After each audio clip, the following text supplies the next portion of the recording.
안녕하세요. 부모님에게도 친구에게도 이야기를 할 수 없는 고민이 있어 이렇게 사연 보내게 되었습니다. 저는 20대 후반의 여자입니다. 한참 취업을 준비하고 있었던 26살, 지금의 남자친구를 카페에서 처음 봤습니다. 저희 집 근처에 조용한 카페가 새로 생겨서 집에서 취업 준비를 하다가 괜히 집중이 안 되는 날 카페에 처음 갔었는데요. 분위기도 좋고 커피도 저렴해서 그 이후 부모님 눈치를 피해 카페의 피신에 취업 준비를 하기 위해 노트북을 가지고 매일 출근 도장을 찍으며 자주 가게 되었습니다. 제가 매일 카페에 출근하듯 들락날락하니 사장님과도 친하게 지내게 되었습니다. 서글서글한 인상을 가지고 있는 사장님은 취업 준비하는 가난한 취준생에게 케이크며 초콜릿 등 간식을 선물로 주며 저를 많이 응원했습니다. 서글서글하게 생긴 나름 호감인 얼굴이었고요. 언제나 저에게 친절하기까지 해서 호감이 생기더라고요. 서로 통성명도 하고 제가 먼저 연락처를 물어봐서 연락도 주고받다가 제가 취준생을 탈출하자마자 카페 사장님에게 고백했습니다. 그렇게 저희는 궁합도 필요 없는 4살의 연상의 오빠를 만나 저희의 연애가 시작되었습니다. 지금은 2년이라는 세월이 흘렀고 오빠는 32살, 저는 28살이 되었습니다. 제 남자친구는 정말 섬세한 사람이었습니다. 회사 생활에 적응할 때 항상 저를 응원해 주었고 회사에서의 스트레스나 화나는 일이 생기면 제 얘기를 다 들어주고 혹여 제가 잘못을 했더라도 모두 제 편이 되어 주었습니다. 데이트를 하면서 제 취향이나 관심사를 보거나 들으면 꼭 기억을 해놨다가 깜짝 선물로 기념일도 아닌 날에 선물해 주기도 하고 손편지도 자주 써줍니다. 그리고 저와 저희 가족들이 제일 좋아하는 오빠표 초코 케이크도 틈만 나면 만들어주고 선물해주고 또 어찌나 살림을 잘하는지 오빠는 나름 어린 나이에 자기 집도 마련해 두었으며 오빠 집에 놀러 가보니 모든 물건이 반듯하고 깔끔하게 정리가 되었습니다.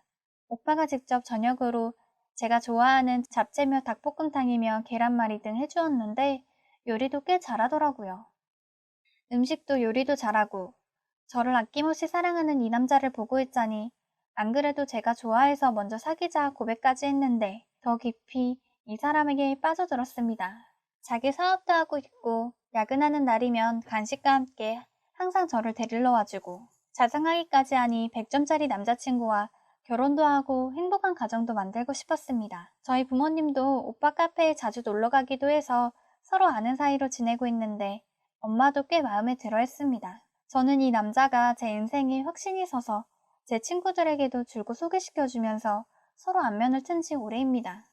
그런데 오빠는 2년 넘게 사귀는 동안 한 번도 자신의 친구를 소개해주지 않더라고요. 매번 친구들과 술자리도 있고 잘 만나는 것 같았는데 저와 함께 동반하지는 않았습니다. 조금 미심쩍긴 했지만 뭐 나름 사정이 있겠구나 하며 이해했습니다. 결코 바람을 피울 생각은 못했으니까요. 저는 이 남자에게 푹 빠져있고 그러다 점차 남자친구에게 결혼을 보채게 되었습니다. 그런데 남자친구는 비혼주의자였더라고요. 정확한 이유는 없는데 그냥 언제부턴가 혼자 살기로 다짐했대요. 오빠 말을 듣고 이렇게 우리 사이는 부부도 행복한 가정도 이룰 수 없다는 생각에 처음으로 오빠에게 울며불며 화를 냈습니다. 물론 결혼 가치관이 다를 수도 있지만 제가 너무 이 남자에게 빠져 있어서 이 남자가 아니면 안 된다는 생각에 조금 어린 행동을 했던 것 같습니다.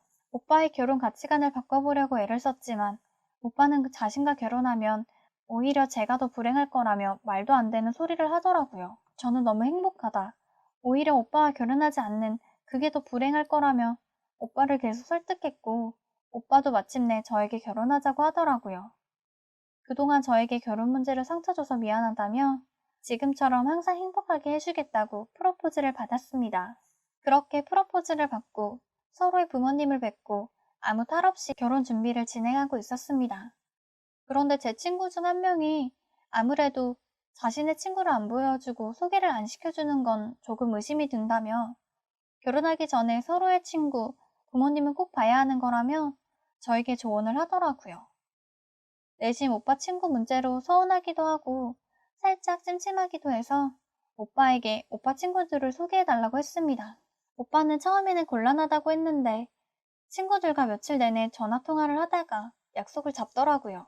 그렇게 오빠 친구들과 오빠와 저는 오빠 카페에서 문을 닫고 맥주 한두 잔을 하며 청첩장도 같이 돌리고 간단한 인사 후에는 저는 집으로, 오빠와 오빠 친구들은 2차를 갔습니다. 그날 저에게 조언한 제 친구에게 전화해 오빠 친구들을 봤는데 나름 괜찮았다며 서로 괜한 의심만 한 것을 웃어 넘겼습니다. 시간이 흘러 어느새 결혼은 한 달 남짓 남게 되었습니다. 그런데 얼마 전 모르는 번호로 전화가 왔습니다. 바로 오빠 친구들을 소개받았던 자리에 있었던 한 남자였습니다. 대뜸 저희 오빠의 과거를 아냐 묻더라고요. 조금 술이 취한 듯 보였습니다. 저는 전 여자친구에 관한 일을 묻나 하고 되물었죠. 오빠 친구는 계속 한숨만 푹푹 쉬고 있었고 말을 이어가지 않았습니다. 너무 답답한 나머지 제가 제 번호는 어떻게 알았냐고 물었더니 모바일 청첩장에 나와 있는 제 번호로 걸었더라고요. 그래서 할 말이 뭔데 그렇게 뜸들이냐. 술 먹고 설주정 부리는 거면 끊는다 했더니 숨을 크게 쉬면서 애써 침착하게 말을 이어갔습니다. 말할까 말까 수천 번을 고민하다 전화를 걸었다며 남자친구가 꼭 비밀로 해달라고 그렇게 부탁을 했는데 자신은 속이는 결혼인 것 같아 전화를 하게 되었다. 사실 제 예비신랑이 범죄자라고 하더라고요. 예비신랑. 그러니까 저와 곧 결혼할 제 남자친구가 2년 6개월 복역하다가 나왔다고 합니다. 처음에는 믿지 않았습니다. 그렇게 착하고 다정한 제 남자친구가 복역이라뇨. 오빠 친구한테 결혼 전 장난치곤 장난이 너무 심한 것 같다 대답을 하는데 제 남자친구가 성폭행으로 2년 6개월 교도소에서 복역을 하고 나왔다고 정 못 믿겠으면 남자친구에게 물어보라며 혹여 제 인생이 망할까봐 말해주는 거라며 자기한테는 들었다는 이야기를 하지 말라며 부탁을 했습니다. 심장이 멈추는 것 같았습니다. 너무 충격적인 이야기를 들어서요. 처음에는 장난인가? 하고 의심을 해보았지만 오빠 친구는 구체적으로 알고 있었고 또 사실이 아니면 밤늦게 저에게 전화하지도 않았을 거라 생각하고 며칠 내내 고민하다가 남자친구 카페에 마감 시간에 맞춰 남자친구를 찾아갔습니다. 오빠, 혹시 나에게 말 못할 비밀이라는 게 있어? 물었습니다. 제 남자친구는 내가 너에게 말 못할 비밀이 어딨어. 우리 이제 곧 결혼할 건데 다 말했지. 라고 대답했습니다. 남자친구 대답을 듣고 울컥 눈물이 났습니다. 왜 우냐며 오빠가 달래도 그렇게 몇십 분 동안 울면서 말도 못하고 있었습니다. 오빠도 뭔가 잘못됐다는 걸 직감을 하더라고요. 저에게 대뜸 어떻게 알았어? 누구한테 들었어? 하더라고요. 오빠가 한 말을 듣고 오빠 친구가 했던 말이 진심임을 깨달았습니다.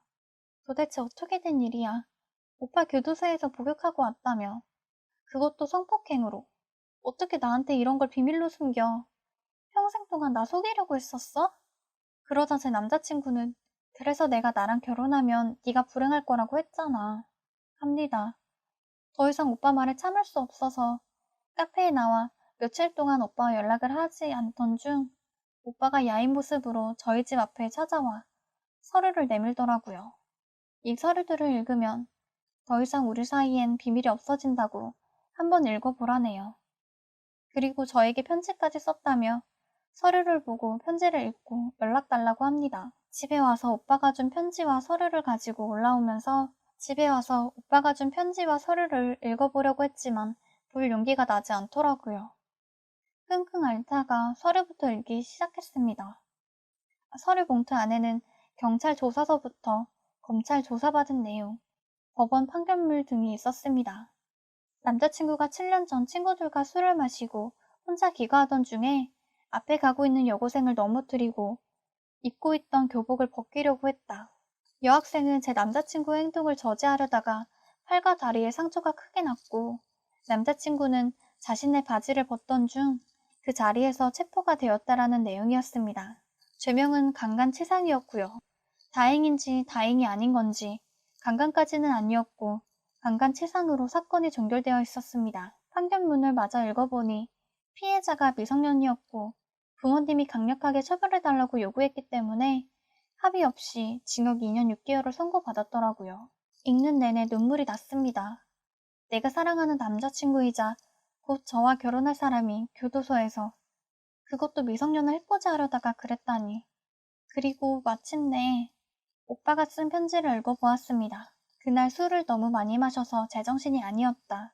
너도 내 모습을 보지 않았느냐. 그날은 정말 인생에서 처음이자 마지막의 실수였고 자상하고 다정한 남자가 본래의 내 모습이었으니 믿어달라는 내용이었습니다. 정말 머릿속이 하얘지더라고요. 누구에게 고민을 털어놓을 수도 없고 아무 생각이 들지 않았습니다. 저도 알아요. 오빠 만나는 2년 동안 저에게 화 한 번 안 내고 항상 다정하고 착하고 배려하고 저를 끊임없이 사랑하고 아껴주었던 사람이었으니까요. 한편으로는 그 피해자분에게 정말 몹쓸 짓을 한 건 아니니까 실수라고 생각하자라는 생각이 들고 또 한편 저를 평생 속이려고 한 시부모님, 예비신랑, 예비신랑의 친구들 모두 생각하니 화도 나고 정신이 왔다 갔다 합니다. 만약 내가 그 피해자였으면 평생 씻을 수 없는 기억으로 남으니 범죄라고 생각하다가도 또 이렇게 자상하고 능력 있는 남자 다시는 못 만날 거야 하다가도 저를 평생 속이고 술 때문에 큰일이 났는데 아직까지 술을 끊지 않는 남자를 보며 제가 사람을 잘못 봤나 싶고 정말 머리가 복잡합니다. 결혼은 이제 한 달 남짓 남았고 이미 사람들에게 청첩장과 예식 비용, 허니문 등 비용을 다 지불한 상태입니다. 지금이라도 늦지 않고 결혼을 정리하는 게 맞을까요? 아니면 남자친구의 실수를 용서하고 결혼하는 게 맞을까요? 제발 저를 위해서 현명한 조언 부탁드립니다.